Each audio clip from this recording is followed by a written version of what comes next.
சுவாசித்துக் கொண்டு என்னுடைய தண்ணீரை அருந்திக் கொண்டு என்னுடைய ரிசுக்குகளை உண்டு கொண்டு எனக்கு நீ மாறு செய்யலாமா என்று கேட்கின்ற முழு தகுதியும் அல்லாஹ்வுக்கு இருக்கின்றது. அந்த அல்லாஹ்வுக்கு நாம் கொடுத்த வாக்குறுதி என்றால் என்ன? எப்பொழுது வாக்குறுதி கொடுத்தோம்? திருமலை குர்ஆன் 7வது அத்தியாயத்தின் 172 23 வசனங்களை நீங்கள் படித்து பாருங்கள். அல்லாஹ் தஆலா அந்த வசனங்கள்ல என்ன சொல்லி காட்டுகிறான்? இந்த உலகத்திலே இந்த மனித சமுதாயம் படைக்கப்படுவதற்கு முன்னதாகவே இவர்கள் எல்லோருடைய ரூஹுகளையும் அல்லாஹ் தஆலா ஓரிடத்துக்கு கொண்டு சேர்த்து அவர்களிடத்திலே ஒரு வாக்குறுதி வாங்குகின்றான். எப்படி? வைது அகத ரப்புக்க மின் பனி ஆதம மின் லுஹூரிஹிம் ذُرِّيَّتَهُمْ وَأَشْهَدَهُمْ عَلَى أَنفُسِهِمْ أَلَسْتُ بِرَبِّكُمْ قَالُوا بَلَى أَن تَقُولُوا يَوْمَ الْقِيَامَةِ إِنَّا كُنَّا عَنْ هَذَا غَافِلِينَ أَوْ تَقُولُوا إِنَّمَا أَشْرَكَ آبَاؤُنَا مِنْ قَبْلُ وَكُنَّا ذُرِّيَّةً مِنْ بَعْدِهِمْ أَفَتُهْلِكْنَا بِمَا فَعَلَ الْمُبْطِلُونَ. இந்த இரண்டு வசனங்களிலும் அல்லாஹ் தஆலா என்ன சொல்லி காட்டுகிறான் தெரியுமா? இந்த மனித சமுதாயம் படைக்கப்படுவதற்கு முன்னதாக இவர்கள் எல்லோருடைய ரூஹ்களையும் அல்லாஹ் தஆலா ஓரிடத்துக்கு கொண்டு சேர்க்கிறான். மஹ்ஷர் மைதானத்தில் நாம் எல்லோரும் அல்லாஹ்வுக்கு முன்னால ஒன்று திரண்டப்படுகிறோமே, விசாரணைக்காக நிறுத்தப்படுவோமே, அதே மாதிரியாக அனைவருடைய ரூஹைகளையும் இந்த மனித சமுதாயம் படைக்கப்படுவதற்கு முன்னதாக அல்லாஹ் ஒன்று திரட்டுகின்றான். ஒன்று திரட்டி இவர்களை பார்த்து அல்லாஹ் தஆலா கேட்கிறான், அலஸ்து பிரப்பிக்கும், நான் உங்களுடைய நாயன் தானா? நான் உங்களுடைய ரப்பு தானா? என்னை உங்களுடைய இலாஹாக நீங்கள் ஏற்றுக்கொள்கிறீர்களா என்று அல்லாஹ் கேட்கிறான். அப்படி கேட்ட உடனே அத்தனை ரூஹுகளும் ஏக மனதாக ஒரே வார்த்தையில் பதில் சொல்லின. என்ன சொன்னார்கள்? அந்த ரூஹுகள் சொன்ன பதில் என்ன? காலு பலா ஷஹித்னா, உண்மைதான், நீ எங்களுடைய ரப்பு தான், நீ எங்களை படைத்தவன் தான், நீ எங்களை ஆளுகின்றவன் தான், ஷஹித்னா, எங்களது மனச்சாட்சியும்படி நாங்களே எங்களுக்கு சாட்சிகளாக இருக்கின்றோம் என்று அனைவரும் அல்லாஹ்விடத்திலே சாட்சி சொல்லிவிட்டார்கள். அத்தனை பேரும் அல்லாஹ்விடத்தில் சாட்சி சொல்லிவிட்டார்கள். அல்லாஹ் தஆலா இப்படியான ஒரு காரியத்தை எதற்காக செய்தான் என்பதை பற்றியும் அல்லாஹ் தஆலா பின்னால் சொல்லி காட்டுகிறார். உங்களை படைப்பதற்கு முன்னதாகவே, உங்களுடைய இந்த உடம்பிலே ரூஹு ஊதப்படுவதற்கு முன்னதாகவே உங்கள் அனைவருடைய ரூஹுகளையும் ஓரிடத்துக்கு கொண்டு சேர்த்து நான் உடன்படிக்கை வாங்கினதற்கான காரணம் என்ன தெரியுமா? அந்த கூலு யௌமல் கியாமத்தி இன்னா குன்னா அன் ஹாதா காஃபிலீன், மறுமை நாளில் உங்களை விசாரணைக்காக எழுப்பி நிறுத்தி விசாரிக்க தயாராகின்ற நேரத்தில் நீங்கள் என்னிடத்திலே சொல்ல முடியும், அல்லாஹ்வே நீ எங்களை விசாரிக்கிறாய், நீ எங்களுக்கு இப்படியெல்லாம் தண்டனை வழங்கப் போகிறாய், ஆனால் நாங்களோ நபிமார்கள் இல்லாத காலத்திலே வாழ்ந்தோம், வேதங்கள் இல்லாத காலத்திலே வாழ்ந்தோம், எங்களுக்கு சத்தியம் எது அசத்தியம் எது என்பது தெரியாது, அப்படியான நிலையில் வாழ்ந்த எங்களை நீ தண்டிக்கலாமா என்று நீங்க கேள்வி கேட்டுருவீங்க. அல்லது ஷிர்க் வைக்கக்கூடியவர்கள், அல்லாஹ்வுக்கு இணை வைக்கக்கூடியவர்கள், அல்லாஹ்வை நிராகரிக்கக்கூடிய நிலைமையில் இருக்கின்றவர்கள் என்ன சொல்லுவீர்கள் தெரியுமா? இந்த ஷிர்க் வைக்கின்ற வேலையை தொடங்கினவர்கள் நாங்கள் அல்ல, இன்னமா அஷ்ரக ஆபாஉனா மின் கபல், எங்களுக்கு முன்னால எங்களுடைய மூதாதைகள் தான், எங்களுடைய முன்னோர்கள் தான் இந்த ஷிர்க்கை தொடங்கி வைத்தார்கள். அவர்கள் வாழையடி வாழையாக ஷிர்க் வைத்துக் கொண்டு வந்தார்கள், வாழையடி வாழையாக பித்அத்துகளை செய்து கொண்டு வந்தார்கள். அந்த வழித்தோன்றலில் வந்த நாங்களும் அவர்களை பார்த்து இந்த காரியத்தை செய்தோம். அதனால இதை தொடங்கி வைத்த அவர்கள் தான் தண்டிக்கப்பட வேண்டும். அபத்துகுலிக்குனா பிமா பாலல் முபத்திலூன், அந்த சமுதாயத்துக்கு பின்னால வந்த எங்களை நீ தண்டிக்கலாமா? எங்களுக்கு முன்னிருந்த எங்களுடைய முன்னோர்கள் செய்த இந்த அநியாயத்துக்காக எங்களை நீ தண்டிக்கலாமா என்று நீங்கள் கேள்வி கேட்பீர்கள். இந்த இரண்டு விதமான கேள்விகளையும் நீங்கள் மறுமை நாளில் வந்து என்னிடத்திலே கேட்கலாம் என்பதனால்தான் உங்கள் எல்லோருடைய ரூஹுகளையும் முன்கூட்டியே ஒன்று திரட்டினேன். ஒன்று திரட்டி வைத்து உங்களிடத்திலே நான் கேள்வி கேட்டேன். கேள்வி கேட்ட நேரத்திலே எந்த ரூஹும் மறுப்பு தெரிவிக்காமல் எல்லோருமே ஏற்றுக்கொண்டார்கள். சகோதரர்களே, இப்பொழுது இந்த உலகத்தில் வாழுகின்ற ஒட்டுமொத்தமான முஸ்லிம்களுக்கு மத்தியிலே எத்தனையோ இயக்கங்கள், எத்தனையோ ஜமாத்துக்கள், எத்தனையோ விதமான கொள்கைகள், பலதரப்பட்ட பிளவுகளை இந்த சமுதாயத்திலே பார்க்கின்றோம். இப்படியான இந்த பிளவுகளும் பிரிவுகளும் இருக்கக்கூடியவர்களில் ஒரே ஒரு வழிதான் சரியான வழி. மற்றவர்கள் எல்லோரும் வழிகேட்டில் இருக்கின்றார்கள். ரசூலுல்லாஹி ஸல்லல்லாஹு அலைஹி வஸல்லம் அவர்கள் சஹாபாக்களுக்கு முன்னால் நேராக ஒரு கோடு கிரி காட்டினார்கள். ஹாதா சிராத்துல்லாஹி முஸ்தகீமா, இதுதான் அல்லாஹ் தஆலா காட்டுகின்ற நேரான வழி. அல்லாஹ்வுடைய கட்டளை, நபி ஸல்லல்லாஹு அலைஹி வஸல்லம் அவருடைய வழிமுறை என்று சொல்கின்றோமே, அதுதான் இந்த நேரான வழி. அந்த ஒரு கோட்டுக்கு வலதிலும் இடதிலும் பல கோடுகளை நபி ஸல்லல்லாஹு அலைஹி வஸல்லம் கீறுகிறார்கள். கீறிவிட்டு சொல்கின்றார்கள், ஹாதிஹி சுபுல், இவை பல வழிகள், வஅலா குல்லி சபீலின் ஷைத்தானுன் யதுஉ இலைஹி, இந்த ஒவ்வொரு வழியிலும் ஒவ்வொரு ஷைத்தான் இருந்து கொண்டு தன்பால் மக்களை அழைத்துக் கொண்டிருக்கின்றான். ஷைத்தான் ஒரு வழிக்கு மக்களை அழைத்தால் அவன் நேரான வழியை காட்டப் போகிறானா? ஷைத்தான் அழைக்கின்ற வழி என்ன வழி?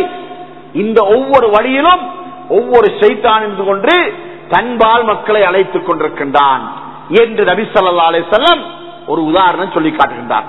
இப்பொழுது அதாவது இஸ்லாத்தின் பார்வையிலே, இஸ்லாத்தின் போர்வையிலே, இஸ்லாத்தின் நாமத்திலே, முஸ்லிம் சமுதாயத்திலே எத்தனை பிரிவுகள் இருந்தாலும் அத்தனை பிரிவுகளிலும் ஒரே ஒரு பிரிவு மாத்திரம்தான் சுவர்க்கம் செல்லும். ஏனையவர்கள் எல்லோரும் நரகம் செல்வார்கள். இப்பொழுது நரகம் செல்லக்கூடிய இவர்கள் யாரும் மறுமை நாளில் அல்லாஹ்வை பார்த்து, யா அல்லாஹ், ஷாதிலியா தரிகா என்னுடைய உம்மா, என்னுடைய வாப்பா, எனக்கு அதை தவிர வேற ஒன்றும் தெரியாது, அதனால இது ஷாதிலியா தரிகா பிழை என்று சொன்னா உம்மாவை வாப்பாயும் தண்டிச்சிடு, இதுக்கு நான் பொறுப்பில்லை. அவர்கள் அந்த தரிகால் இருந்ததுனாலதான் நான் அந்த தரிகா. உம்மாவும் வாப்பாவும் தர்கா வழிபாடு செய்கின்றவர்கள், கபரடிக்கு போய் உதவி தேடுகின்றவர்கள், தியான வழிபாடு செய்கின்றவர்கள், இப்படியான இவர்கள் செய்த அந்த வேலையை பார்த்துத்தான் நான் செய்தேன், நான் கண்டுபிடிச்ச வேலை அல்ல. அதனால என்னுடைய உம்மாவும் வாப்பாவும் தான் இதுக்கு குத்தம், நான் குத்தவாளி அல்ல. அதே போல இன்றைக்கு இருக்கக்கூடிய இஸ்லாமிய அகீதாவுக்கு முரணான எத்தனையோ கொள்கைகளை பார்க்கின்றோம். ஷியாக்கள், முஅ்தஸிலாக்கள், ஹவாரிஜிகள் என்ற பலதரப்பட்ட பிரிவுகளை பார்க்கின்றோம். இந்த ஒவ்வொரு பிரிவை சார்ந்தவர்களும் அல்லாஹ்விடத்திலே போய், யா அல்லாஹ், இந்த கொள்கையை தொடங்கி வைத்தார்களே அவர்கள் தான் இதுக்கு குத்தவாளிகள், நாங்கள் இதுக்கு குத்தவாளிகள் அல்ல என்றும் அல்லாஹ்விடத்திலே போய் மன்றாடலாம், அல்லாஹ்விடத்திலே வாதிடலாம். அப்படியான வாதங்களுக்கு இடம் வைக்காமல் இருப்பதற்காகத்தான் அல்லாஹ் தஆலா நம்ம எல்லோரையும் படைப்பதற்கு முன்னதாக, ஒட்டுமொத்தமாக சொல்வதானா ஆதம் அலைஹிஸ்ஸலாம் அவர்களே படைக்கப்படுவதற்கு முன்னதாக எல்லா ரூஹுகளையும் அல்லாஹ் தஆலா ஓரிடத்துக்கு கொண்டு சேர்த்து அந்த ரூஹுகளை பார்த்து அல்லாஹ் தஆலா கேட்கிறான், அலஸ்து பிரப்பிக்கும், நான் உங்களுடைய நாயனா, நான் உங்களுடைய இலாஹா, நான் உங்களுடைய இறைவனா, என்னை உங்களுடைய இறைவனாக நீங்கள் ஏற்றுக்கொள்கிறீர்களா என்று அல்லாஹ் கேட்டவுடனே எல்லோருமாக பதில் சொல்லிவிட்டார்கள். இப்படி பதில் சொன்னவர்களில் இன்று உலகத்திலே வாழுகின்ற முஸ்லிம்கள் என்று அடையாளம் காணப்படுகின்றவர்கள் மாத்திரம் தான் சொன்னார்களா? இல்லை, பகுத்தறிவுள்ள மனித சமுதாயத்தவர்கள் அனைவருடைய ரூஹும் அல்லாஹ்விடத்திலே ஷஹீதுனா, இதற்கு நாங்களே சாட்சிகளாக இருக்கின்றோம், நீதான் எங்களுடைய ரப்பு என்பதற்கு நமக்கு நாமே சாட்சியாக இருக்கிறோம் என்று எல்லோரும் சொல்லிவிட்டார்கள். இந்த உலகத்தில் இருக்கின்ற எத்தனை மதங்கள் இருந்தாலும், எத்தனை பிரிவுகள் இருந்தாலும் இவர்கள் எல்லோருமே அதைத்தான் சொல்லிவிட்டார்கள். அதனால இந்த உலகத்தில் வாழுகின்ற எந்த ஒரு காபிராவது மறுமையில் அல்லாஹ்விடத்திலே போய், யா அல்லாஹ், நீ எங்களை நரகத்தில் போடலாமா, எங்களுடைய வீடு தேடி உங்களுடைய முஸ்லிம்கள் வந்தார்களா, எங்களுடைய வீடு தேடி வந்து மார்க்கத்திலே எது சரி எது பிழை என்பதை தெளிவுபடுத்தினார்களா என்ற கேள்விகளை எல்லாம் அல்லாஹ்விடத்தில் கேட்க முடியாது. நமக்கெல்லாம் நமக்கு மத்தியிலும் கூட மக்களுக்கு மத்தியிலே சில நேரத்திலே சர்ச்சைகள் வருவதுண்டு. நாமெல்லாம் முஸ்லிமான தாய்க்கும் தந்தைக்கும் பிறந்துட்டோம். அதனால அவர்களை பின்பற்றி நாங்கள் தொழுகிறோம், நோன்பு பிடிக்கிறோம், இபாதத்துகள் செய்கிறோம், இஸ்லாத்தை பின்பற்றுகின்றோம், அல்லாஹ்வை ரப்பாக ஏற்றுக்கொள்கின்றோம், முஹம்மது ஸல்லல்லாஹு அலைஹி வஸல்லம் அவர்களை அல்லாஹ்வுடைய ரசூலாக ஏற்றுக்கொள்கின்றோம். இப்படியெல்லாம் ஏற்றுக்கொள்வதற்கு காரணம் எங்களுடைய தாயும் தந்தையும் முஸ்லிம்களாக இருந்ததுதானே. ஆனா இன்னைக்கு நாம பார்க்கின்ற பக்கத்தூர்கள நம்மை சூழ வாழுகின்ற இந்த காபிரானவர்கள் என்ன செய்வார்கள்? அவர்களுடைய தாய்களும் தாய் தந்தைகள் எல்லாம் காபிர்களாக இருந்ததுனாலதானே அவர்களும் காபிர்களாக இருக்கிறார்கள் என்ற அளவுக்கு குழம்பி போயிருக்கக்கூடியவர்களாக நம்முடைய சகோதரர்கள் இருந்து கொண்டிருக்கின்றார்கள். ஆனால் யாரும் குழம்பி போக முடியாது. ஏனென்றால் அல்லாஹு தஆலாவுடைய தன்மை, அல்லாஹ் தன்னை பற்றி சொல்லும் போது என்ன சொல்கின்றான்? இன்னல்லாஹ லா யظلم மிஸ்கால தர்ரா. அல்லாஹு தஆலா அனுப்பிரமாணமேனும் யாருக்கும் எந்த அநியாயம் செய்ய மாட்டான். அப்போ முஸ்லிம்களை இந்த கூட்டத்தார மாத்திரம் சுவர்க்கத்துல போட்டுட்டு காவிர்களை நரகத்துல போடுறன்னு சொன்னா அல்லாஹ் செய்கின்ற அநியாயமா? ஒருபோதும் அல்லாஹ் அணுவளவும் அநியாயம் செய்ய மாட்டான் என்று அல்லாஹ் சொல்லி காட்டுகின்றான். ஆனா மனிதனுடைய நிலைமை என்ன? யாரெல்லாம் நரகத்துக்கு செல்கின்றார்களோ அவர்களுடைய நிலை என்ன தெரியுமா? வலாக்கின் அன்புசகம் எவரிமூன். ஆனா இவர்கள் தங்களுக்கு தாங்களே அநியாயம் செய்து கொள்கின்றார்கள். அல்லாஹ் அநியாயக்காரனே அல்ல என்று அல்லாஹ் தன்னை பற்றி சொல்லி காட்டுகின்றான். இப்பொழுது நாம் இதிலிருந்து கொஞ்சம் சிந்தித்து பார்ப்போம். அல்லாஹ் தஆலா இந்த மனித சமுதாயத்தில் அனைவர் மீதும் இந்த மார்க்கத்தை ஏற்றுக்கொள்கின்ற இந்த பக்குவத்தை அத்தனை பேருடைய சிந்தனையிலும் வைத்திருக்கிறானா என்பதை கொஞ்சம் சிந்தித்து பார்ப்போம்.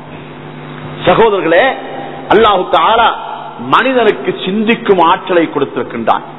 எது நல்லது எது கெட்டது என்பதை தெரிவு செய்யக்கூடிய ஆற்றலை கொடுத்திருக்கின்றான். அதை பற்றி லா உக்ஸிமு பிஹாதல் பலத் என்ற சூறாவளி அல்லாஹ் தஆலா சொல்லி காட்டும் போது அலம் நஜஅல் லஹு ஐனைன் வலிசானவ் வஷஃபதைன் வஹதைனாஹும் நஜ்தைன். அல்லாஹ் தஆலா சொல்கின்றான், மனிதனை பற்றி சொல்கின்றான். முஸ்லிம் காபிர் என்ற வித்தியாசம் பார்க்காமல் பகுத்தறிவுள்ள மனிதனை பற்றி சொல்கின்றான். இவனுக்கு 2 கண்களை கொடுக்கவில்லையா? ஒரு நாவை கொடுக்கவில்லையா? 2 உதடுகளை கொடுக்கவில்லையா என்று கேட்டுவிட்டு அல்லாஹ் சொல்லுகிறான், வஹதைனாஹும் நஜ்தைன். இவனுக்கு 2 வழிகளை காட்டினோம். 2 வழி. எது? ஒன்று நேரு வழி, மற்றது வழிகேடு. ஒன்று நேரான வழி, அடுத்தது தவறான வழி. இந்த 2 வழிகளை இவனுக்கு காட்டியிருக்கிறோம் என்று அல்லாஹ் சொல்லி காட்டுகின்றான். அதனால பகுத்தறிவுள்ள மனிதனுக்கு நல்லது கெட்டது என்பதை தெரிவு செய்யக்கூடிய பக்குவம் இருக்கின்றது என்பதை அல்லாஹ் இங்கு தெளிவாக சொல்லி காட்டுகின்றான். இன்று மனிதனுடைய வாழ்க்கையில 2 வகையான நிலைமையை பார்க்கின்றோம். ஒன்று, இந்த உலக தேவைகளுக்காக தன்னை அர்ப்பணிக்கக்கூடிய ஒரு வாழ்க்கை. இன்னும் ஒரு வாழ்க்கை இருக்கின்றது, சமய ரீதியாக தன்னை அர்ப்பணிக்கக்கூடிய ஒரு வாழ்க்கை. இந்த 2 வாழ்க்கை இருக்கின்றது. இந்த 2 வாழ்க்கையிலே இந்த உலக ரீதியான காரியங்கள் எடுத்துக்கொண்டால் மனிதனுடைய சிந்தனை எந்த அளவுக்கு வேலை செய்யுது என்று சொன்னா, ஒரு புதிய ஒரு கருவியை கண்டுவிட்டால், புதிய ஒரு கண்டுபிடிப்பை கண்டுவிட்டால் அதை பற்றி ஆராய்வது, அது எப்படி என்பதை துருவி துருவி ஆராய்ந்து பார்ப்பது, அதில் தனக்கு எந்த அளவுக்கு பிரயோசனம் உண்டு என்பதை கண்டுபிடிப்பது, இப்படியான ஒரு பக்குவம் மனிதத்தில் இருப்பதை பார்க்கின்றோம். இதற்கு ஒரு சிறந்த உதாரணம் தான் கம்ப்யூட்டர் எடுத்துக்கோங்க. இந்த கம்ப்யூட்டர் இந்த இலங்கையில பரவலாக எல்லா மக்களுக்கும் சர்வசாதாரணமாக தெரிய ஒரு 20 வருஷம் தான் இருக்கு. சரியா பார்த்தா 20 வருஷம் கூட இல்லை. 20 வருஷங்களுக்கு முன்னால இந்த கம்ப்யூட்டர் என்பது ஒரு குறிப்பிட்ட சில ஆட்கள் எடுத்து இருந்தது. ஆனா இன்றைக்கு கம்ப்யூட்டர் எந்த அளவுக்கு வந்து விட்டால் மொபைல் போனுக்கு வந்து விட்டது. மொபைல் போன்ல இன்டர்நெட் பார்க்கிற அளவுக்கு வசதி வந்திருக்கிறது. அந்த அளவுக்கு இன்றைக்கு வசதி வந்திருக்கின்றது. இந்த கம்ப்யூட்டர் வந்து அறிமுகமாகின்ற காலத்துல மக்களுக்கு கண்ணை கட்டி காட்டுல விட்ட மாதிரி இருந்துச்சு. ஒண்ணுமே தெரியாது, அதை பத்தி ஒண்ணுமே தெரியாது. ஆனா அந்த கலையை படிச்சு கொடுத்த உடனே நம்முடைய பிள்ளைகள் எல்லாம் எவ்வளவு வேகமாக படித்தார்கள். பிள்ளைகள் மாத்திரமல்ல, வயது வந்தவர்கள் கூட அந்த கலையை படித்துக் கொண்டார்கள். அந்த அளவுக்கு வேகமாக படித்துக் கொண்டார்கள். அந்த கம்ப்யூட்டர் மூலமாக இன்றைக்கு உலகம் குளோபலி, அதாவது மிக சுருக்கமான அளவுக்கு இன்றைக்கு உலகம் மக்களுடைய கையிலே வந்திருக்கின்றது. அதாவது இன்டர்நெட்ல போய் இறங்கின என்று சொன்னா முழு உலகத்தையும் ஆய்வு செய்கின்ற அளவுக்கு அவனுக்கு இன்றைக்கு இன்டர்நெட் வசதி இருந்து கொண்டிருக்கின்றது. இந்த அறிவு இந்த மனிதனுக்கு வழங்கப்பட்டிருக்கின்றது. இந்த அறிவை வழங்கியவன் யார்? இந்த அறிவை அல்லாஹ் தானே வழங்கினான். நாம் பார்க்கிறோம், அதாவது ஆதம் அலைஹிஸ்ஸலாத்துடைய காலத்தில் இருந்த மனிதன் இன்றைக்கு எந்த அளவுக்கு முன்னேறி இருக்கின்றான். ஆதம் அலைஹிஸ்ஸலாம் படைக்கப்பட்ட காலத்திலே அணிவதற்கு ஆடை என்பது தெரியாது, உண்ணுவதற்கு உணவு என்பது நாம் இன்றைக்கு சாப்பிடுற உணவு என்பது தெரியாது, இருக்கக்கூடிய இருப்பிடம் நாம் வாழுகின்ற மாதிரியான வீட்டு வசதிகள் அன்றைக்கு தெரியாது, பயணம் செய்வதற்கு வாகனம் நாம ஓடுற மாதிரி வாகனம் அன்றைக்கு தெரியாது, கடந்த 100 வருஷங்கள் வரைக்கும் தெரியாது. இப்படியெல்லாம் இருந்த சமுதாயம் இன்றைக்கு அளவுக்கு முன்னேறி இருக்கின்றது பாருங்கள். இப்பொழுது பாருங்கள், மிருகங்களும் அல்லாஹ் படைத்தவைதான், பறவைகளும் அல்லாஹ் படைத்தவைதான், மனிதனுடைய கண்ணுக்கு தெரிபடக்கூடிய மனிதன் அல்லாத எல்லா ஜீவராசிகளும் அல்லாஹ் படைத்தவைதான். அல்லாஹ் படைத்த இந்த ஜீவராசிகள், மாடு ஆதி காலத்தில் இந்த மாட்டுக்கு இருந்த அதே அறிவு தான் இன்னைக்கு இருக்கு. அந்த அறிவுல முன்னேற்றம் கிடையாது. இந்த மிருகங்கள்ல ஆடு மாடு ஒட்டகை என்ற எந்த மிருகத்தை எடுத்து பார்த்தாலும் அன்றைக்கு இருந்த அதே அறிவு தான் இன்றைக்குள்ள மாட்டுக்கும் இருக்கிறது. அதே போல காட்டில் இருக்கக்கூடிய விலங்கினங்கள், சிங்கம் கரடி புலி ஓநாய் இப்படிப்பட்ட இந்த விலங்கினங்களை எடுத்து பார்த்தால் ஆதி காலத்தில் இருந்த அந்த மிருகங்களுக்கு இருந்த அதே அறிவுதான் இன்றைக்கும் அந்த மிருகங்களுக்கு இருப்பதை பார்க்கின்றோம். ஆனால் மனிதன் அப்படி அல்ல. ஆதி காலத்தில் இருந்த மனிதன் இன்றைக்கு எந்த அளவுக்கு முன்னேறி இருக்கிறான் என்பது நம் எல்லோருக்கும் தெரியும். வரலாறுகள் படிக்கின்ற போது நமக்கு தெரியும். இன்றைக்கு தொலைக்காட்சிகள் மூலமாக, டிவி மூலமாக காட்டப்படக்கூடிய பழைய காலத்து காட்சிகள் சிலது காட்டப்படும் போது மாற்றங்கள் எந்த அளவுக்கு என்பது நமக்கு தெரியும். இருக்கின்ற இருப்பிடத்திலே முன்னேற்றம், அணிகின்ற ஆடையிலே முன்னேற்றம், ஓடுகின்ற வாகனத்திலே முன்னேற்றம், படிக்கின்ற கல்வியிலே முன்னேற்றம், தொழில்நுட்பத்திலே முன்னேற்றம், எத்தனையோ முன்னேற்றங்களை கண்டோம். இந்த முன்னேற்றங்கள் எல்லாம் எங்கிருந்து வந்தன? அல்லாஹ் தானே படைத்தான். மிருகங்கள், பறவைகள், ஊர்வனவைகள், இந்த எறும்பு போன்றவைகள், இந்த ஜீவராசிகள் அல்லாஹ் தானே படைத்தான். அதே அல்லாஹ் தானே மனிதனையும் படைத்தான். மனிதனை படைத்த அல்லாஹ் ஏனைய ஜீவராசிகளை படைத்தால் அந்த ஜீவராசிகளுக்கு எந்த அறிவு பக்குவத்தை கொடுத்திருக்கின்றானோ அந்த அறிவு மட்டிடப்பட்ட அறிவாக இருப்பதை பார்க்கின்றோம். ஆதி காலத்தில் இருந்த அதே அறிவுதான் இன்றைக்கும் அந்த ஜீவராசிகளுக்கு இருப்பதை பார்க்கின்றோம். ஆனால் மனிதனுக்கு கொடுக்கப்பட்டிருக்கின்ற அறிவு அப்படிப்பட்ட அறிவல்ல. எது நல்லது எது கெட்டது என்பதை பிரித்து பார்க்கின்ற அறிவு அல்லாஹ் கொடுத்திருக்கின்றான். அல்லாஹ் என்ன சொன்னான்? இந்த மனிதனுக்கு 2 கண்களை கொடுக்கவில்லையா, ஒரு நாவை கொடுக்கவில்லையா, 2 உதடுகளை கொடுக்கவில்லையா, இவைகளை கொண்டு கண்ணால பார்த்து நல்லது கெட்டதை தெரிவு செய்யக்கூடிய பக்குவத்தை கொடுத்திருக்கின்றோம். நாவால பேசி நல்லதை கெட்டதை தெரிவு செய்யக்கூடிய பக்குவத்தை கொடுத்திருக்கின்றோம். இப்படி கொடுக்கப்பட்ட இந்த மனிதனுக்கு 2 வழிகளை காட்டியிருக்கின்றோம். ஒன்று சரியான வழி, அடுத்தது பிழையான வழி. இந்த 2 வழிகளை காட்டியுள்ளோம் என்று அல்லாஹு தாலா சொல்லி காட்டுகின்றான். இப்பொழுது உலக காரியங்களை எடுத்துக்கொண்டால் நம்முடைய வீட்டு தேவைக்கு ஏதாவது பொருள்கள் வாங்குவதற்கு நாம கடைக்கு போகிறோம். கடைக்கு போகின்ற நேரத்தில் அந்த கடையில போய் அதுல எது தரமானது எது தரம் குறைந்தது என்பதை தெரிவு செய்கின்ற அறிவு நம்மிடத்தில் இருக்கின்றதா இல்லையா? நாம முடிவு செய்திருக்கின்றோம், இது இந்த நாட்டு சாமான் உறுதியானது, இந்த நாட்டு சாமான் உறுதி இல்லாதது, இந்த நாட்டு சாமான் நீண்ட காலம் பாவிக்கக்கூடியது, இந்த நாட்டு சாமான் நீண்ட காலம் பாவிக்காதது என்று சொல்லி நாம விளங்கி வச்சிருக்கிறோம். அப்படி விளங்கி வச்ச உடனே போன உடனே பொருள் எடுத்து அதனுடைய கீழ்பக்கம் மேல் பக்கம் பின்பக்கம் எல்லாத்தையும் பார்க்கிறோம். இது மேட் இன் எங்க? மேட் இன் ஜப்பானா, மேட் இன் இங்கிலாண்டா, மேட் இன் யூஎஸ்ஏயா, மேட் இன் சைனாவா பார்க்கிறோம். நமக்கு எந்த நாட்டு பொருள்ல கூடுதலான நம்பிக்கை இருக்கின்றதோ அந்த நாட்டு பொருளை மாத்திரம் தெரிவு செய்து வாங்குகின்றோம். இந்த அறிவு நமக்கு இருக்கின்றதா இல்லையா? அல்லாஹு தஆலா நம்மிடத்தில வாக்குறுதி வாங்கினானே, அந்த வாக்குறுதி வாங்கினான் என்பதை உறுதிப்படுத்தக்கூடிய அத்தாட்சி இதுதான். ஏனென்றால் இந்த அளவுக்கு அறிவை அல்லாஹ் தஆலா நமக்கு தந்திருக்கின்றான். இந்த அறிவை தந்த அல்லாஹ் அதே நேரத்தில் இந்த உலகத்திலே இவனுக்கு 2 கண்களை கொடுக்கவில்லையா என்று அல்லாஹ் தஆலா கேட்ட கேள்விக்கான காரணம் என்ன? இந்த காரணத்தை கொஞ்சம் யோசிப்பார். அல்லாஹ் கேட்கிறான், அலம் நஜ்அல் லஹு ஐனைன், இவனுக்கு 2 கண்களை கொடுக்கவில்லையா அல்லாஹ் கேட்கிறானே, இந்த கேள்வி கேட்டதுக்கான காரணம் என்ன? இப்ப நாம பார்க்கிறோம், இந்த கண்ணை கொண்டு மனிதன் பார்க்கிறான். பாதையில போகும்போது பள்ளிவாசலையும் பார்க்கிறான், கோயிலையும் பார்க்கிறான், சேர்ச்சையும் பார்க்கிறான், பன்சலையும் பார்க்கிறான். இப்படி எத்தனையோ விதமான வழிபாடுகளை பார்க்கின்றான்.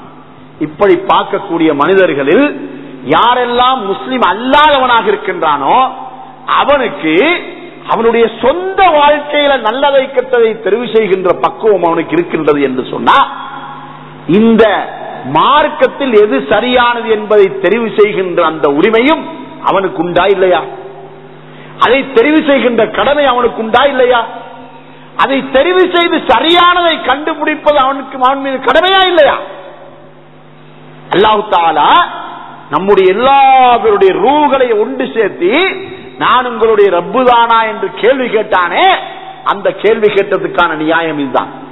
உலக விஷயத்திலே நீ எது தகுதியானது, எது தரமானது, எது நீண்ட ஆயுள் கொண்டது, எது நல்ல நீண்ட காலம் பாவினைக்குரியது என்று கண்டுபிடிக்கின்ற அறிவு உனக்கு இருக்கின்றது என்று சொன்னால், மக்களுக்கு மத்தியில் இருக்கின்ற பல சமயங்களுக்கு மத்தியிலே எது சரியான சமயம், எது சரியான வழி என்பதை தெரிவு செய்கின்ற இந்த கடமை ஏன் இந்த மனிதனுக்கு இல்லை?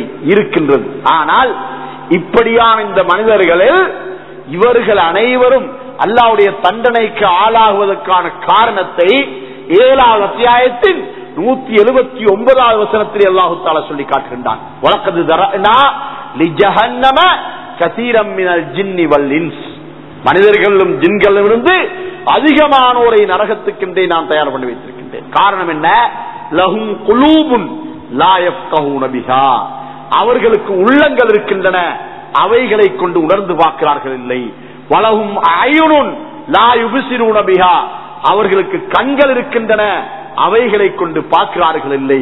வலஹும் ஆதானுன் லா யஸ்மஊன பிஹா, அவர்களுக்கு காதுகள் இருக்கின்றன, அவைகளை கொண்டு செவிதாழ்த்துகின்றார்கள் இல்லை என்று அல்லாஹ் தஆலா இந்த வசனத்தின் தொடரிலே சொல்லி காட்டிக்கொண்டு வருகின்றான். அல்லாஹ் என்ன சொல்றான் பாருங்க, அவனுக்கு உள்ளம் இருக்குது, ஆனா உணர்ந்து பார்க்கிறான் இல்லை. ஏனென்றா இந்த உள்ளம் எதற்காக படைக்கப்பட்டது? சரியானதை, நல்லதை, பொருத்தமானதை உணர்ந்து கண்டுபிடிப்பதுதான் இந்த உள்ளத்துடைய நோக்கம்.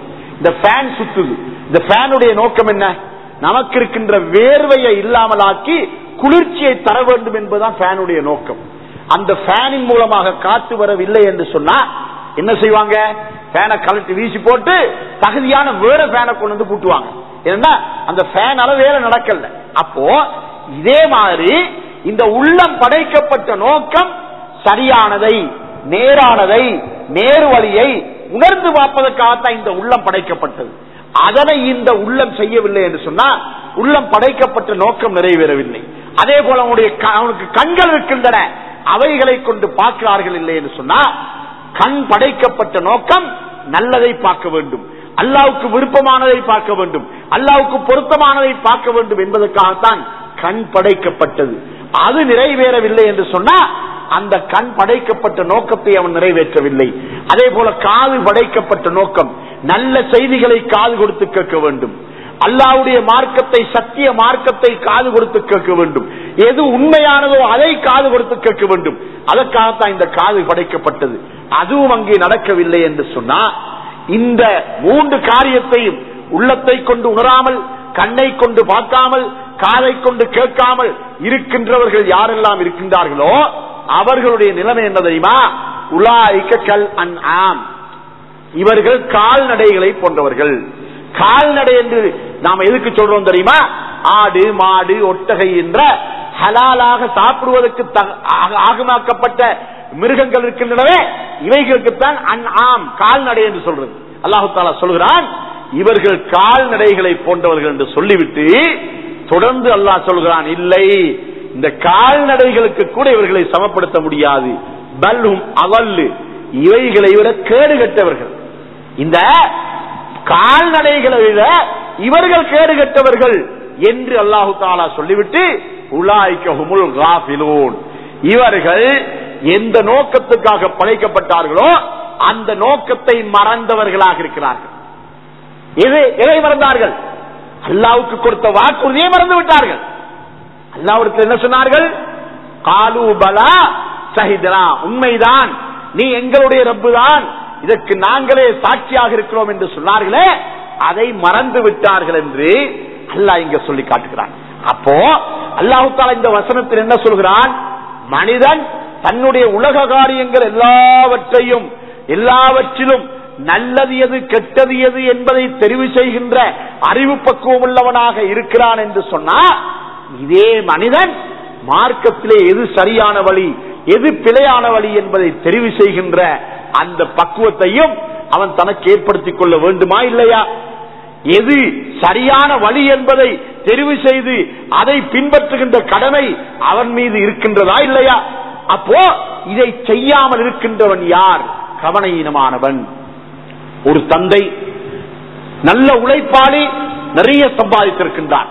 இவர் சம்பாதித்தவருடைய சொத்து அவருக்கு பின்னாலேயும் இன்னும் வளர வேண்டுமா இருந்தால், தந்தை எந்த வழியின் மூலமாக சம்பாதித்தாரோ அந்த வழியை பிள்ளையும் தெரிவு செய்து பிள்ளையும் அதே வழியிலே முன்னேறுவதற்கு அவர் வழி காண வேண்டும்.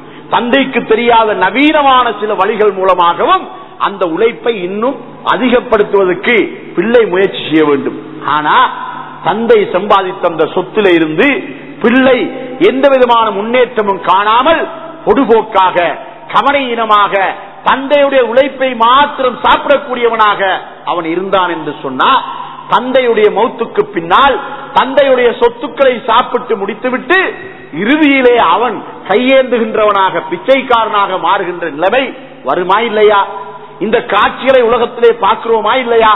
அதனால தந்தை செல்லுகின்ற வழி சரியான வழி என்று சொன்னால் அந்த வழியை மகனும் கடைபிடித்து அதே வழியிலே செல்லுவன் தான் புத்திசாலி என்று நாம சொல்லுவோம்.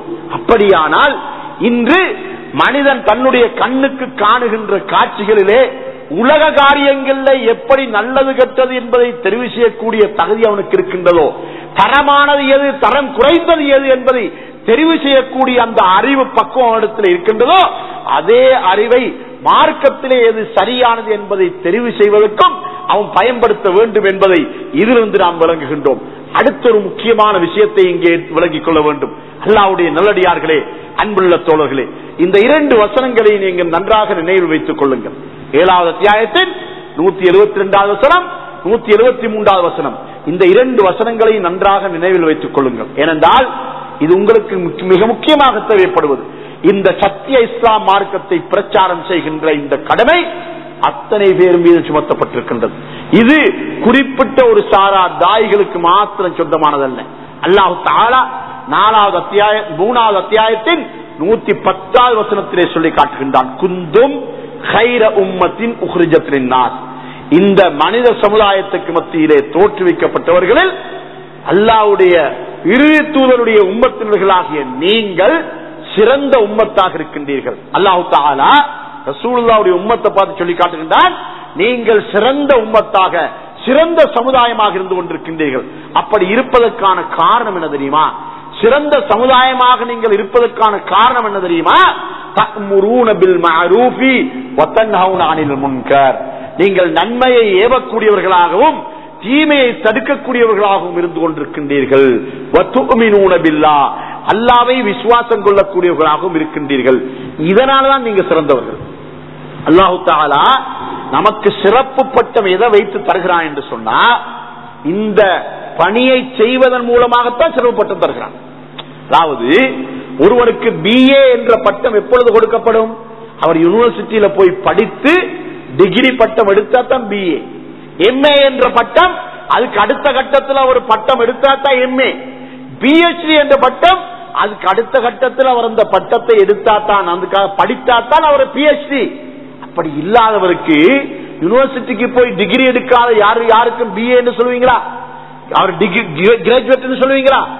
அதே போல யூனிவர்சிட்டியில MA செய்து அந்த பரீட்சையில பாஸ் பண்ணா யாரையாவது நீங்கள் MA என்று சொல்வீர்களா? PhD என்று சொல்வீர்களா? சொல்ல மாட்டீர்கள். அல்லாஹ் தஆலா சிறந்த உம்மத்து என்று யாரை பார்த்து சொல்கிறான் தெரியுமா?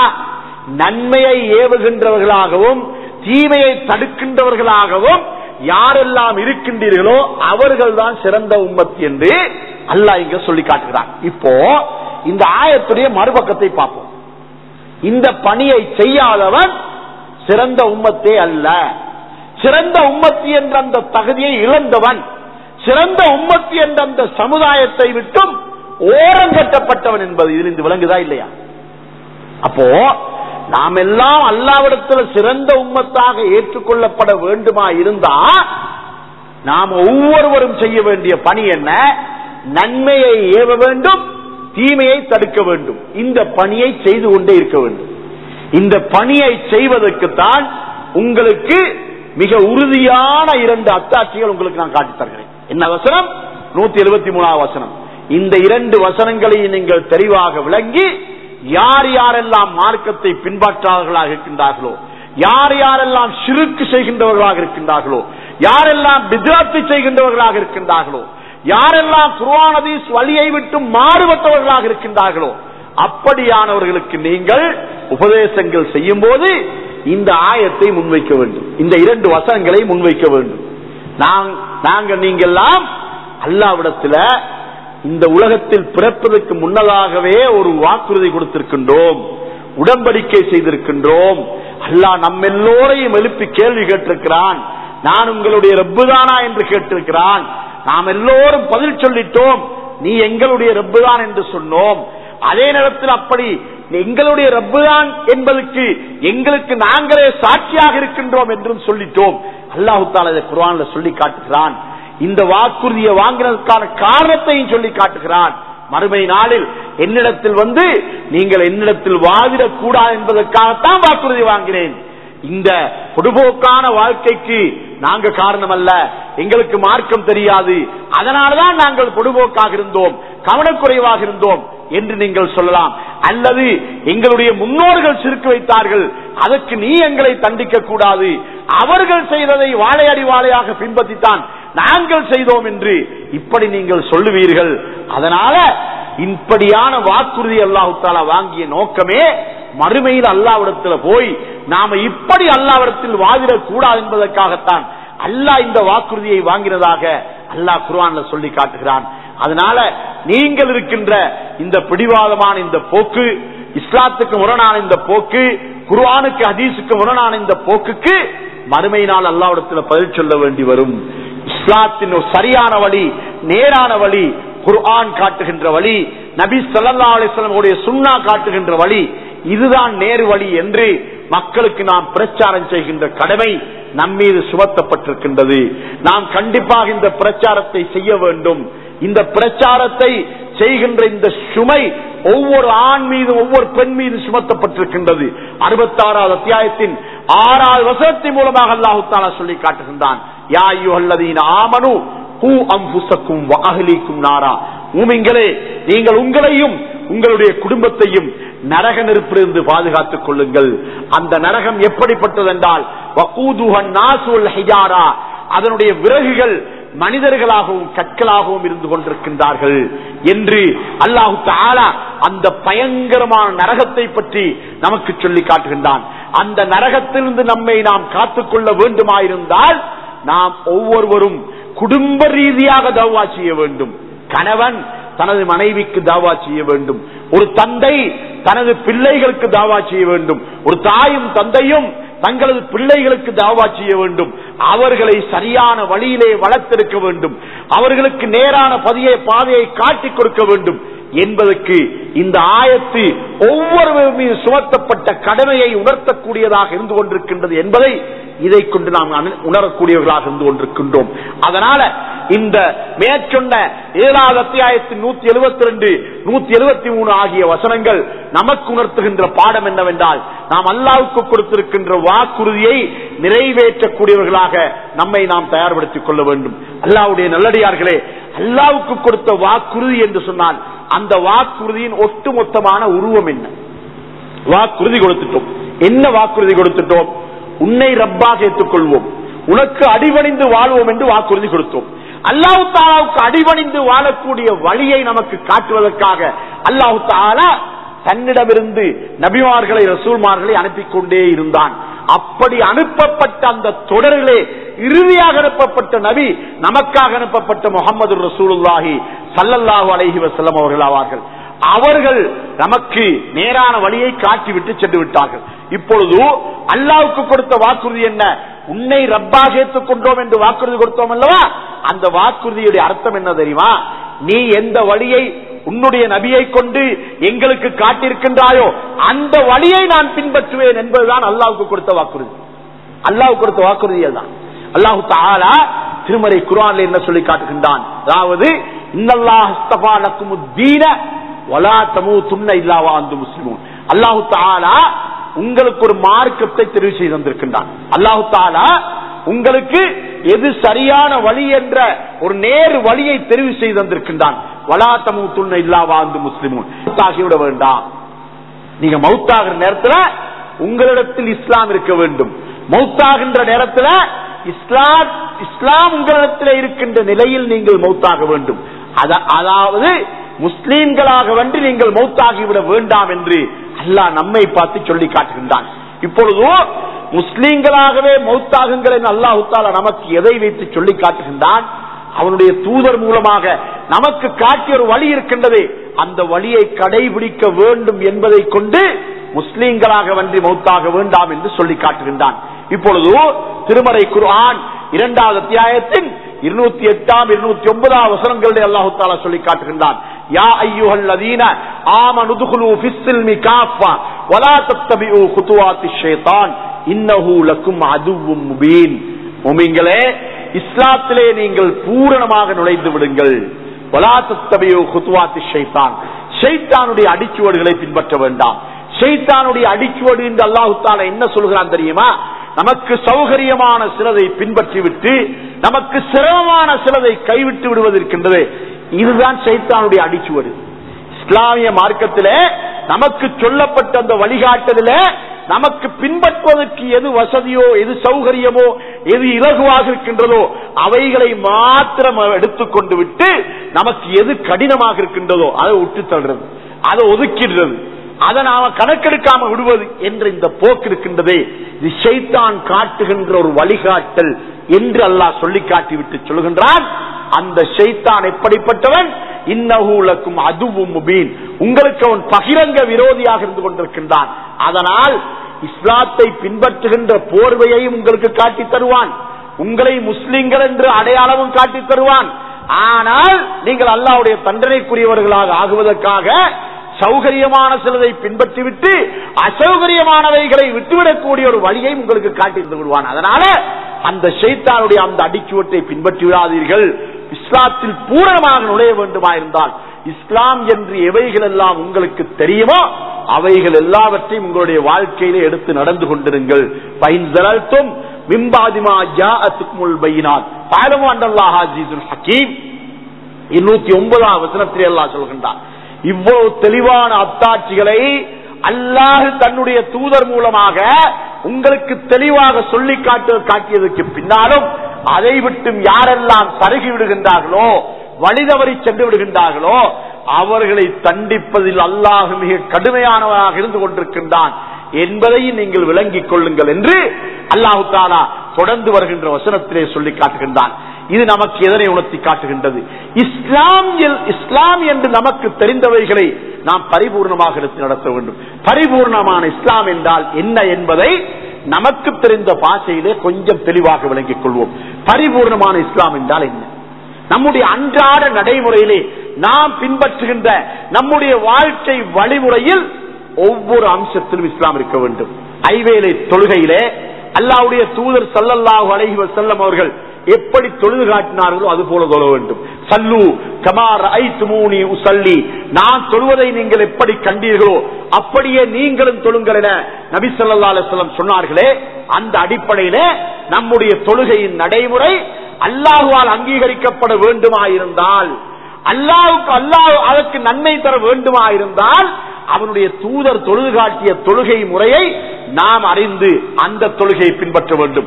இஸ்லாத்திலே பூரணமாக நுழைவதென்றால் தொழுகையிலே பூரணத்துவம் இருக்க வேண்டும். தொழுகையிலே பூரணத்துவம் இருக்க வேண்டும் என்றால் நபி ஸல்லல்லாஹு அலைஹி வஸல்லம் அவர்களை பரிபூர்ணமாக பின்பற்றி அவர்கள் தொழுத வழிமுறையை தெளிவாக விளங்கி அதை பின்பற்ற வேண்டும். இப்பொழுது அடுத்த ஒரு அம்சத்துக்கு வருவோம். குடும்ப வாழ்க்கை. குடும்ப வாழ்க்கையிலே பூரணத்துவமான இஸ்லாம் இருக்க வேண்டும் என்று சொன்னால் கணவனும் மனைவியும் எப்படி வாழ வேண்டும் அல்லாஹ் அவருடைய ரசூல் நமக்கு வழிகாட்டியிருக்கின்றார்கள்.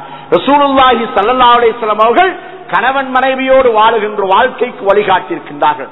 அதை தெளிவாக விளங்க வேண்டும். ஒரு தாயும் தந்தையும் சேர்ந்து பிள்ளைகளை எப்படி வளர்க்க வேண்டும் ரசூலுல்லாஹி ஸல்லல்லாஹு அலைஹி வஸல்லம் அவர்கள் வழிகாட்டியிருக்கின்றார்கள். அவைகளை தெரிந்து தெளிவாக விளங்கி அதன் வழியிலே பிள்ளைகளை வளர்க்க வேண்டும். தாயும் தந்தையும் பிள்ளைகளை எப்படி வளர்க்க வேண்டும், ஒரு குடும்பம் எப்படி வாழ வேண்டும் என்று அல்லாஹ்வுடைய தூதர் ஸல்லல்லாஹு அலைஹி வஸல்லம் காட்டி தந்தார்களோ அவை அனைத்தையும் தெளிவாக விளங்கி அதன் அடிப்படையிலே நாம் நம்முடைய மனச்சாட்சியை ஏற்றுக்கொள்ளக்கூடிய அளவுக்கு தெளிவாக நம்முடைய வாழ்க்கையிலே அவைகளை பின்பற்றுவோம் என்று சொன்னால் குடும்ப வாழ்க்கையிலே இஸ்லாத்தை பூரணமாக நாம் பின்பற்றுவோம். அடுத்த அம்சத்துக்கு வருவோம். அண்டை வீட்டாரோடு எப்படி நடந்து கொள்ள வேண்டும் என்று நபி ஸல்லல்லாஹு அலைஹி வஸல்லம் சொல்லித் தந்திருக்கின்றார்கள். நமக்கு முன்னாலும் பின்னாலும் வலதிலும் இடதிலும் அண்டை வீட்டவர்கள் இருந்து கொண்டிருக்கின்றார்கள். இந்த அண்டை வீட்டவர்களோடு நடந்து கொள்ளக்கூடிய நடைமுறையை நபி ஸல்லல்லாஹு அலைஹி வஸல்லம் காட்டி தந்திருக்கின்றார்கள். அந்த நடைமுறையை நபி அவர்களை முற்றும் பின்பற்றி நாம் கடைபிடிப்போம் என்று சொன்னால் அண்டை வீட்டாரோடு நடந்து கொள்ளக்கூடிய விஷயத்திலே இஸ்லாத்தில் நாம் பூர்ணமாக நுழைந்து கொள்வோம். வியாபாரம் கொடுக்கல் வாங்கல் என்ற விஷயத்திலே ஒரு வியாபாரி எப்படி நேர்மையாக நடந்து கொள்ள வேண்டும் என நபி ஸல்லல்லாஹு அலைஹி வஸல்லம் சொன்னார்களோ அவைகளை அந்த வியாபாரிகள் எவ்வளவு தூரம் பேணுதலாக நேர்மையாக அல்லாஹ்வுடைய தூதரை பின்பற்றி செய்கின்றார்களோ அவர்கள் வியாபாரத்திலே இஸ்லாத்தில் பூர்ணமாக நுழைந்து கொள்கின்றார்கள். ஒரு வியாபாரிடத்திலே சிப்பந்தியாக வேலை செய்யக்கூடிய வேலைக்காரர்கள் அவனுக்கு எந்த அளவுக்கு நாணயமாக நம்பிக்கையாக அவன் நடந்து கொள்ள வேண்டும் என நபி ஸல்லல்லாஹு அலைஹி வஸல்லம் காட்டி தந்தார்களோ அந்த வழியை அவன் சரியாக பின்பற்றினால் தான் தொழில் பார்க்கின்ற ஒருவரிடத்திலே தொழில் செய்கின்ற ஒருவருக்கு நேர்மையாக நடந்து கொண்டதன் மூலமாக இஸ்லாத்திலே அவன் பூரணமான வழியை கடைபிடித்தவனாக இருந்து கொண்டிருக்கின்றான். அடுத்தொரு சகோதரன் ஒரு முஸ்லிம் அடுத்த ஒரு முஸ்லிமுக்கு எப்படி சகோதரன் என்ற திருமறை குர்ஆன் 9வது அத்தியாயத்தின் 71வது வசனத்திலே அல்லாஹ் தஆலா சொல்லி காட்டுகின்றான். வல் முஃமினூன வல் முஃமினாத்து பாதுஹும் மௌலியாவு பாத். மூமினான ஆண்களும் மூமினான பெண்களும் தங்களுக்குள் ஒருவருக்கொருவர் சகோதரர்களாக இருந்து கொண்டிருக்கின்றார்கள். மூமினான ஆண்களும் மூமினான பெண்களும் என்று சொன்னா ஒட்டுமொத்தமான உலகத்திலே வாழக்கூடிய மூமின்களை தான் அல்லாஹ் தஆலா சொல்லி காட்டுகின்றான். ஒரு மூமின் அடுத்த மூமினுக்கு சகோதரன். அந்த சகோதரத்துவம் எந்த அளவுக்கு நமக்கு நெருக்க நன்றாக தெரிந்த சகோதரத்துவம் என்று சொன்னா நாம யார் யாரோடெல்லாம் முஸ்லிம்களாக மோமின்களாக நெருங்கி வாழ பழகி கொண்டிருக்கின்றோமோ அவர்கள் தான் நமக்கு தெரிந்தவர்கள். அப்படி தெரிந்த அந்த மோமினான ஆண்களும் பெண்களும் தங்களுக்குள் ஒருவருக்கொருவர் சகோதரர்கள். இந்த சகோதரத்துவம் எதன் மூலமாக வந்தது? யஅ்முரூன பில் மஅரூஃபி வயன்ஹவுன அனில் முன்கர். நன்மையை ஏவக்கூடியவர்களாகவும் தீமையை விட்டும் தடுக்கக்கூடியவர்களாகவும் இருப்பதன் மூலமாகத்தான் அந்த சகோதரத்துவம் இவர்களுக்கு மத்தியிலே வந்திருக்கின்றது. இப்பொழுது இந்த சகோதரத்துவத்தை பாதுகாப்பதிலே பூரணத்துவமான இஸ்லாம் நம்மிடத்தில் இருக்க வேண்டும். அந்த இஸ்லாம் பூரணத்துவம் எப்படி வர வேண்டும்? இந்த சகோதரத்துவத்தை எப்படி பாதுகாக்க வேண்டும்? யாரும் யாருடனும் வீண் விதண்டாவாதங்கள் வீண் சண்டை சச்சரவுகள் யாரும் ஏற்படுத்திக் கொள்ளக்கூடாது. யாரும் யாருடனும் கோபமாக இருக்கக்கூடாது. அடுத்த சகோதரன் செய்கின்ற பிழைகளை மன்னித்து அவன் மீது இரக்கம் காட்டக்கூடியவனாக இருந்து கொண்டிருக்க வேண்டும். ஒருவருக்கொரு விட்டுக் கொடுக்கின்ற மனப்பான்மை உள்ளவனாக இருக்க வேண்டும். ஏதாவது திடீரென அவசரத்தின் காரணமாக கோபதாபங்கள் வந்தாலும் கூட ஒரு நாள் 2 நாளுக்கு இடையில அவர்கள் பேசி திருந்திக் கொள்ள வேண்டும். இப்பொழுதோ இந்த சகோதரத்துவத்திலே பூரணத்துவமான இஸ்லாம் நம்மிடத்திலே இருக்க வேண்டுமாயிருந்தால் நன்மையை ஏவி தீமையை தடுக்கின்ற இந்த பணியை நமக்கு மத்தியிலே நாம் செய்து கொண்டிருக்க வேண்டும். சண்டை சச்சரவுகள் கோபதாபங்கள் எதுவும் இல்லாமல் எல்லோரும் அன்பாக இரக்கமாக நல்ல முறையிலே நடந்து கொள்ள வேண்டும். இப்படி நடந்து கொள்வதன் மூலமாகத்தான் இங்கே பூரணத்துவமான அதாவது சகோதரத்துவத்திலே பூரணத்துவமான இஸ்லாத்தை இங்கே நாம் கண்டுகொள்ள முடிகின்றது.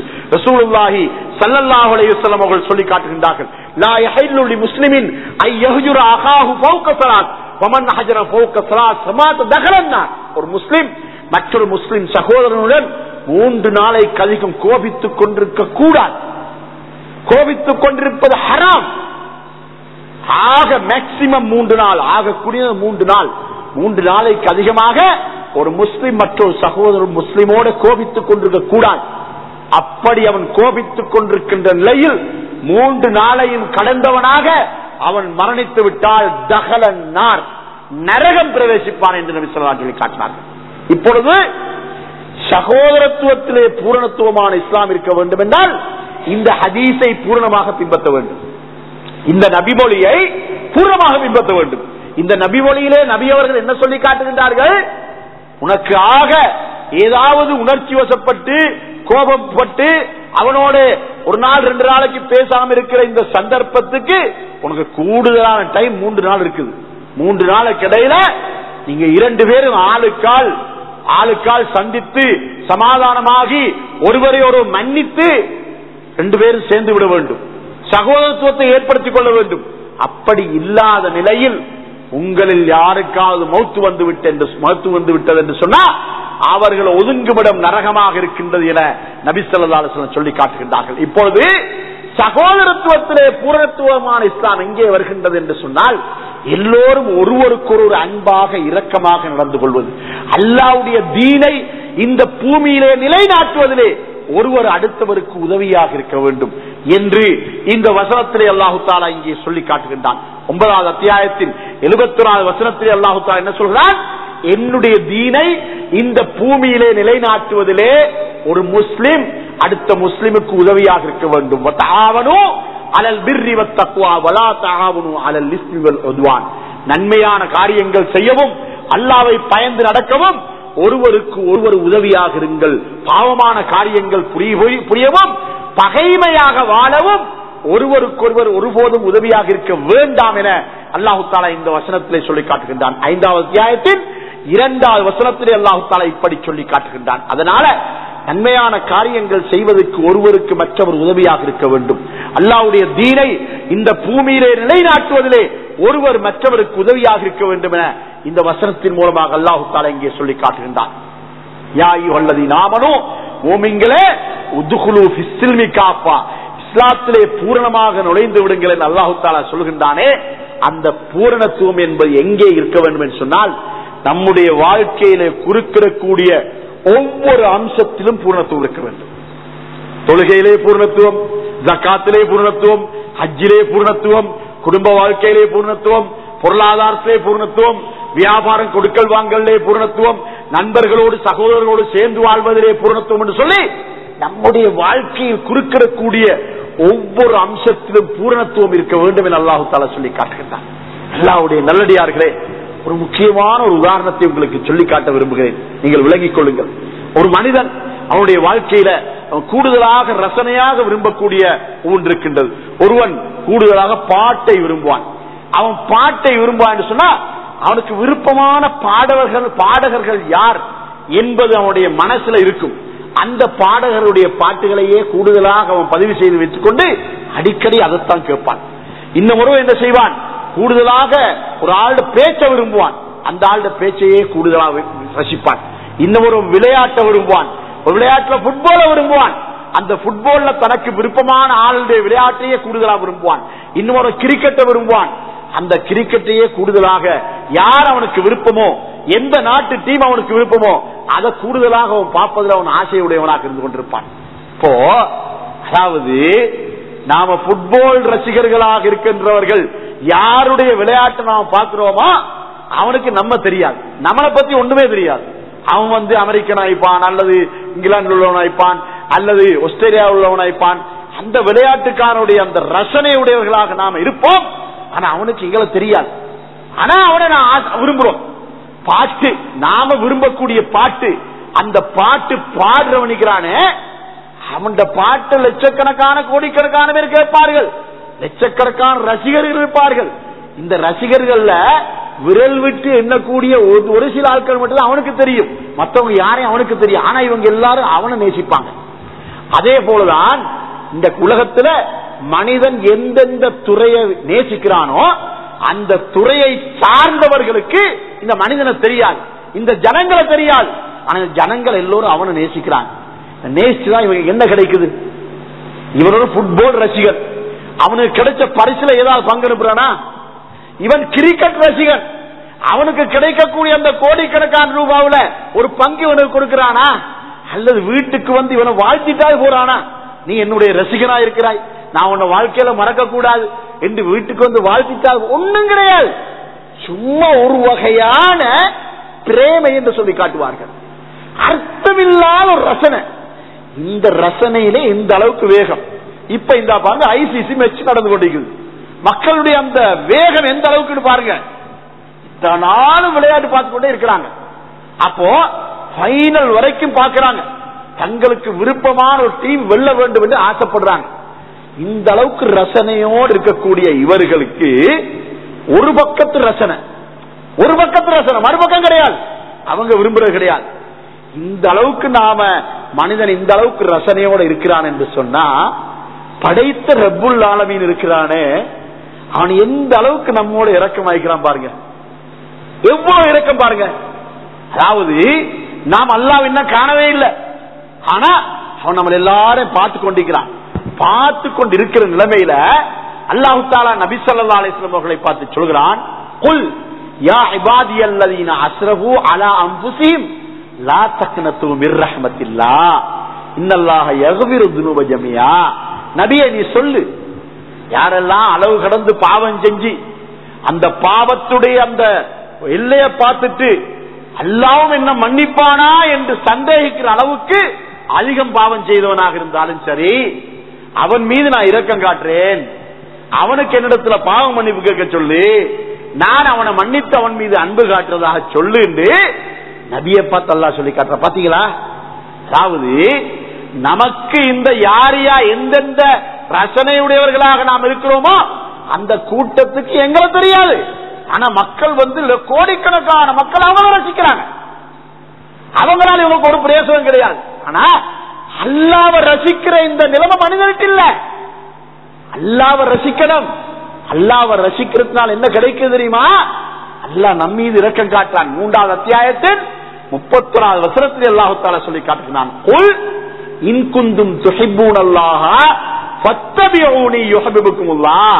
நபியே நீர் சொல்லும், மக்களை பார்த்து சொல்லும், நீங்கள் அல்லாஹ்வை நேசிப்பவர்களாயிருந்தால் அவனால் அனுப்பப்பட்ட தூதராகிய என்னை பின்பற்றுங்கள், அப்பொழுது அல்லாஹ் உங்களை நேசிப்பான். அப்போ அல்லாஹ் என்ன சொல்றான் பாருங்க, நீங்க என்ன நேசிக்கணும்னு விரும்புறீங்களா? சரி, நீங்க நேசிங்க. நீங்க நேசிக்கிறதுக்கு பதிலாக நானும் உங்களை நேசிக்க வேண்டுமாயிருந்தால் நான் அனுப்பிய என்னுடைய நபியை நீங்கள் பின்பற்ற வேண்டும். அல்லாஹ் என்ன சொல்றான்? இந்த நபியை நான் தான் அனுப்பினேன், இந்த நபிக்கு நேரான வழியை நான் தான் காட்டி கொடுத்தேன், நான் காட்டி கொடுத்த நேரான வழியத்தான் நபி உங்களுக்கு காட்டுறான். அப்போ நான் அனுப்பிய நபியை உங்களால பின்பற்றமா இருந்தா தான் நீங்க உண்மையாகவே என்ன நேசித்தவர்கள். அதாவது நான் என் புறத்திலிருந்து நான் அனுப்பிய ஒரு தூதர், அந்த தூதர் அல்லாஹ்வுடைய தூதர் என நீங்கள் நம்பி அந்த தூதருக்கு நீங்கள் மதிப்பு கொடுத்தீர்கள் என்று சொன்னா அல்லாஹ்வுக்கு மதிப்பு கொடுக்கிறீங்க. அல்லாஹ்வால் அனுப்பப்பட்ட தூதருக்கு மதிப்பு கொடுத்தா அப்ப நீங்க அல்லாஹ்வுக்கு மதிப்பு கொடுக்கிறீங்க. அப்படி மதிப்பு கொடுத்துட்டீங்களா, அவர்களை நான் நேசிப்பேன். நேசிக்கிறது எந்த அளவுக்கு நேசிப்பேன் தெரியுமா? அன்பு வைப்பதோடு நிறுத்திக் கொள்ள மாட்டேன், வயக்ஃபிர்லக்கும் துனூபக்கும், உங்களது பாவங்களையும் மன்னிப்பேன். அல்லாஹ் இந்த ஆயத்தில் என்ன சொல்றான் தெரியுமா? மனிதன் பாவ மன்னிப்பு கேட்டால் பாவத்தை மன்னிப்பதாக அல்லாஹ் தஆலா சொல்லி காட்டுறான். கேட்டா மன்னிக்கிறேன். இந்த ஆயத்தில் என்ன சொல்றேன் தெரியுமா? நீ நபியை பின்பற்றுறதுக்காக உள்ள பாவத்தை மன்னிக்கிறேன், நீ பாவ மன்னிப்பு கேட்டதுக்காக மன்னிக்கிறேன் அல்லாஹ் சொல்லல. அல்லாஹ் என்ன சொல்றான் தெரியுமா? நான் அனுப்பிய என்னுடைய நபியை நீங்கள் பின்பற்றுறதுக்காக உங்களை மன்னிச்சிடுறேன். அந்த அளவுக்கு அல்லாஹ் இரக்கம் உள்ளவன். இந்த அளவுக்கு எங்களோட நெருங்கி வர அல்லாஹ் விரும்புகின்ற போது அந்த அல்லாஹ்வை நாம நேசிக்காம இருந்தா எந்த அளவுக்கு நாம நன்றி ஏற்றவர்கள் பார்த்தீங்களா? இந்த மனிதர்கள் எந்த அளவுக்கு நன்றி ஏற்றவர்கள். இந்த மனிதனுக்கு எந்த அறிமுகமும் இல்லாத கிரிக்கெட் ரசிகர்களை நேசிக்கிறான், இவனுக்கு எந்த அறிமுகமும் இல்லாத புட்பால் ரசிகர்கள் நேசிமுகமும் இல்லாத சினிமாக்காரன் நேசிக்கிறான், எந்த அறிமுகம் இல்லாத பாடகர்களை நேசிக்கிறான், எந்த அறிமுகமும் இல்லாத அரசியல்வாதியை நேசிக்கிறான். அரசியல் எடுத்துக்கோங்க, அரசியல் மனிதன் எந்த அளவுக்கு பைத்தியமாயிக்கிறான்னு சொன்னா, ஒரு கட்சியில ஊறி போய் அந்த கட்சியை சார்ந்த எல்லாரையும் நேசிக்கிறான். இப்படி எல்லாம் நேசிக்கிற இந்த மனிதனுக்கு இவன் யாரை நேசிக்கிறான் அவனுக்கு இவனை பத்தி தெரியாது. ஆனா அல்லாவுக்கு யார் அல்லாஹ்வை நேசிக்கிறானோ, யார் அல்லாஹ்விடத்துல துஆ கேட்கிறானோ, யார் அல்லாஹ்விடத்துல பாவ மன்னிப்பு கேட்கிறானோ, யார் அல்லாஹ்வை பற்றிய எண்ணத்தோடு இருக்கிறானோ அவன் அல்லாஹ் தஆலா நேசிக்கின்றவனாக இருக்கிறான். இப்படி சொல்றான் பாருங்க, யா அய்யுஹல்லதீன ஃபஸ்குரூனி அஸ்குருக்கும் வஸ்குரூலி வலா தக்ஃபுரூன். என்னை நீங்கள் நினைவுபடுத்துங்கள், நான் உங்களை நினைவுபடுத்துவேன். அல்லாஹ் சொல்றான், நீங்க என்ன நினைவுபடுத்துங்க, நான் உங்களை நினைவுபடுத்துவேன். வஸ்குரூலி, எனக்கு நன்றி செலுத்துங்கள். வலா தக்ஃபுரூன், எனக்கு ஒருபோதும் மாறு செய்யாதீர்கள் என்று அல்லாஹ் சொல்லி காட்டுறான். அப்போ அல்லாஹ் எப்படி சொல்றான் பாருங்க, இந்த உலகத்தில் இருக்கக்கூடிய 650-700 கோடி மக்களும் அல்லாஹ்வை நேசிப்பார்கள் என்று வைத்துக் கொள்ளுங்கள். அவ்வளவு பேர் நேசித்தாலும் அவர்கள் எல்லோரையும் அல்லாஹ் நேசிக்கிறான். இவர்கள் எல்லோரையும் அல்லாஹ்வுக்கு தெரியும். நாம் அல்லாஹ்வை காணாவிட்டாலும் அல்லாஹ்வுக்கு நம்மள தெரியும். இந்த சபையில் எத்தனை பேர் இருக்கிறார்கள் அல்லாஹ்வுக்கு தெரியும். இவர்கள் எந்த அளவுக்கு மார்க்கத்துள்ள பற்றுள்ளவர்களாக இருக்கிறார்கள் அல்லாஹ்வுக்கு இது தெரியும். அல்லாஹ்வுடைய தீனை பின்பற்ற வேண்டும் என்ற ஆர்வம் எந்த அளவுக்கு இருக்கின்றது அல்லாஹ்வுக்கு இது தெரியும். அல்லாஹ் பார்த்துக் கொண்டிருக்கிறான், இந்த காட்சியை பார்த்துக் கொண்டிருக்கிறான், இங்க நடக்கிற நிகழ்ச்சியை கேட்டுக் கொண்டிருக்கிறான், இந்த சட்டத்தை கேட்டுக் கொண்டிருக்கிறான். அல்லாஹ் இந்த அளவுக்கு ஆற்றலோனாக இருக்கின்றான். இப்போ நான் உங்களுக்கு என்ன சொல்ல வருகிறது தெரியுமா, மனிதன் தனக்கு இருக்கின்ற ரசனையின் மூலமாக விளையாட்டு, பாட்டு, அரசியல் என்று என்னென்ன ரசனை இருக்கின்றதோ அந்த ரசனைக்குரியவர்களை அவன் நேசிக்கின்றவனாக இருக்கின்றான். ஆனால் அவர்களுக்கு இவன் அறவே தெரியாது. ஆனால் ரப்புல் ஆலமீனுக்கு நம்மை பத்தி நல்லா தெரியும். நாம இந்த விளையாட்டு வீரர்கள் நேசிக்கிற அளவுக்கு அல்லாஹ் நேசிக்கிறோமா? பாடகர்கள் நேசிக்கிற அளவுக்கு அல்லாஹ் நேசிக்கிறோமா? அரசியல்வாதிகளை நேசிக்கிற அளவுக்கு அல்லாஹ் நேசிக்கிறோமா? ஒரு நல்ல உதாரணம் சொல்லலாம். அதாவது ஒரு தேர்தல் காலம், அந்த தேர்தல் வியாழக்கிழமை அதாவது ஓட்டு போடுறாங்க. வியாழக்கிழமை தேர்தல் நடக்குது. வியாழக்கிழமை ஓட்டு போட்டு அன்றைக்கு வெள்ளிக்கிழமை ராத்திரி விடிய விடிய மக்கள் அந்த ரிசல்ட் பார்த்து கொண்டிருக்கிறாங்க. அப்ப டிவி இல்லாத காலம், அது ரேடியோல ரிசல்ட் கேட்கிறது. ரிசல்ட் கேட்டுக்கொண்டிருக்கிறாங்க. ரிசல்ட் கேட்டுக்கொண்டிருந்துட்டு விடிய விடிய கேட்டுக்கொண்டிருந்துட்டு அடுத்த நாள் நிறைய பேர் ஜும்மாவுக்கு கிடையாது, தூக்கம். நிறைய பேர் தூங்கிட்டாங்க. ஏன்னா அவர்களுக்கு அல்லாஹ் மீது இந்த இரக்கத்தை விட அந்த அமைச்சர்கள் மீது, அந்த கட்சியின் மீது, அவர்கள் விரும்பக்கூடிய அந்த கட்சியின் மீது அவர்களுக்கு விருப்பம் இருந்தது. அதனால விடிய விடிய அவங்க தேர்தல் கேட்டாங்க, ரிசல்ட் பார்த்தாங்க. ஒரு கூட்டம் சந்தோஷத்துல தூங்கினாங்க, இன்னொரு கூட்டம் துக்கத்துல தூங்கினாங்க. யார் எந்த கட்சி வென்றதோ அந்த கட்சியை சார்ந்தவர்கள் சந்தோஷத்துல தூங்கினாங்க. எந்த கட்சி தோத்ததோ அந்த கட்சியை சார்ந்தவர்கள் கவலையோடு தூங்கினாங்க. இது நாம் பார்க்கிறோம் அல்லவா? அதே போல இன்னும் சில சந்தர்ப்பங்கள்ல, அதாவது வெள்ளிக்கிழமை நாளையில கிரிக்கெட் விளையாடி கொண்டிருந்த சில சந்தர்ப்பங்கள்ல ஜும்மாவுக்கு எப்ப போறது? சரியா குத்துபா முடிகிற டைம் போற ஜும்மாவுக்கு. ஏன்னா இங்க நடந்து கொண்டிருக்கிற எப்படி ஒரு ஓவர் 2 ஓவர் காப்பாற்றுற அளவுக்கு போறது. போய் சரியா ஸ்பீக்கர்ல தானே குத்துபா ஓதுறது, அது நல்ல வசதி. பால்கரை லேட் ஆகி வாரத்துக்கு நல்ல வசதி. அப்போ சரியா குத்துபா முடிகிற டைமுக்கு போறது. 2 ரக்காத் தொழுதாச்சு, சலாம் கொடுத்து முடிஞ்ச உடனே ஒரே ஓட்டம் ஓடுறது.